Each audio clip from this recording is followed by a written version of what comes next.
ಧರಣಿ ಮಂಡಲ ಮಧ್ಯದಲ್ಲಿ ಮೆರೆವ ಕನ್ನಡ ದೇಶದಲ್ಲಿ ಒಳಗೋ ಕಹಳೆ ದನಿ ಕೇಳಿ ಬೆಚ್ಚೋ ಗಗನ. ಕಪಟ ಇಲ್ಲದ ಊರಿನಲ್ಲಿ ಕರುಣೆ ತುಂಬಿದ ನಾಡಿನಲ್ಲಿ ದಿನವೂ ಕ್ಷಣವೂ ರಣಕಲಿಗಳಿಲ್ಲಿ ಜನನ.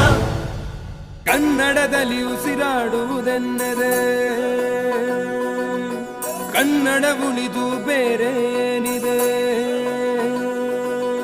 ತಿರುಗೋ ಭೂಮಿಗೆ ಗೊತ್ತು ಕನ್ನಡಕ್ಕಿರುವ ಗತ್ತು. ಕ್ರಾಂತಿಗೆ ತಿಲಕವನಿಟ್ಟ ನಾಡು ನನ್ನದು. ತಾಯಿಯ ಕೂಗಿಗೆ ಬಂದನು ಇಲ್ಲಿಗೆ. ಧರಣಿ ಮಂಡಲ ಮಧ್ಯದಲ್ಲಿ ಮೆರೆವ ಕನ್ನಡ ದೇಶದಲ್ಲಿ ಒಳಗೋ ಕಹಳೆ ದನಿ ಕೇಳಿ ಬೆಚ್ಚೋ ಗಗನ.